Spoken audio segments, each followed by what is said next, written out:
Bismillahirrahmanirrahim. Assalamualaikum warahmatullahi wabarakatuh. Waalaikumsalam warahmatullahi wabarakatuh. Bagaimana kabar kalian hari ini? Alhamdulillah baik. Nah, hari ini apakah ada yang tidak hadir? Oh. Nah, sebelum melaksanakan kegiatan, alangkah baiknya kita berdoa terlebih dahulu ya. Berdoa dalam hati mulai.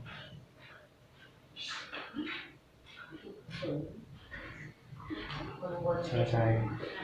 Nah, di sini saya akan menjelaskan terlebih dahulu tujuan dari kegiatan kali ini, yaitu kegiatan ini bertujuan untuk mengidentifikasi gaya belajar serta dapat menerapkannya sehingga dapat belajar dengan cara yang menyenangkan.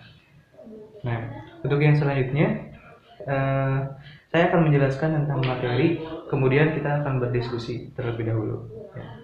Jadi materi yang saya bawakan kali ini yaitu tentang belajar dengan cara yang menyenangkan. Nah, dalam proses belajar mengajar, pasti kalian mempunyai metode belajar yang berbeda-beda. Nah, metode belajar itu berpengaruh terhadap prestasi kalian nanti, atau metode belajar itu bisa mempengaruhi keefektifan kalian dalam belajar. Nah, yang selanjutnya di sini ada macam-macam gaya belajar. Setiap siswa itu pasti mempunyai gaya belajar yang berbeda-beda. Misalnya kamu mempunyai gaya belajar visual, dia auditory. Nah, di sini ada 3 gaya belajar. Yang pertama ada visual, auditory, dan kinestetik. Gaya belajar visual itu jadi gaya belajarnya sesuai dengan apa yang mereka lihat, seperti misalnya kayak belajar secara langsung dengan guru, seperti itu.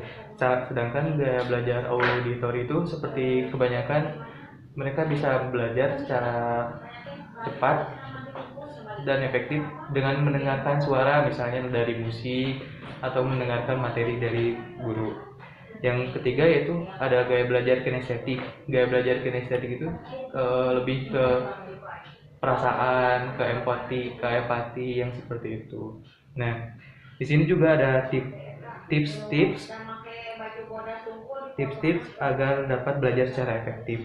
Yang pertama yaitu sebelum belajar ada baiknya kita makan terlebih dahulu agar otak tidak ngelek gitu.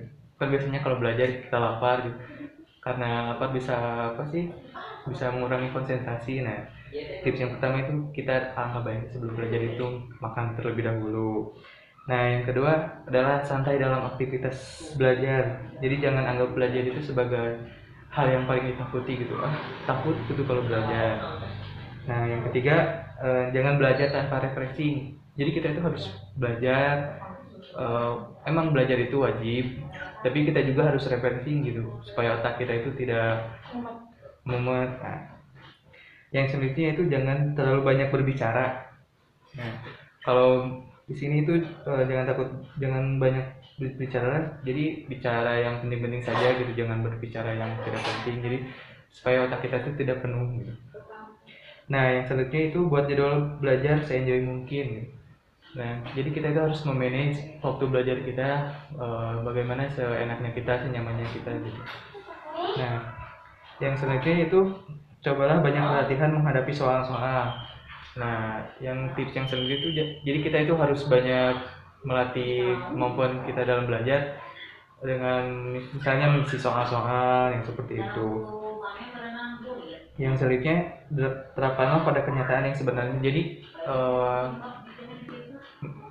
tips yang selanjutnya itu kita itu harus misalnya kita mempunyai metode belajar yang seperti ini. Nah, kita itu harus bisa menerapkannya misalnya di sekolah, di mana-mana saat kita belajar. Nah, mungkin materi yang saya berikan hanya sampai di situ. Apakah ada yang ingin ditanyakan? Tidak ada. Nah, kalau begitu saya ingin bertanya aja. Misalnya kamu punya gaya belajar apa? Visual. No. Berarti kamu itu kebanyakan gaya belajarnya secara melihat langsung, kalau tidak dari video yang seperti itu. Nah, sekian untuk kegiatan untuk bimbingan kelompok hari ini. Saya ucapkan terima kasih kepada kalian yang sudah berpartisipasi dalam kegiatan ini. Terima kasih. Wassalamualaikum warahmatullahi wabarakatuh.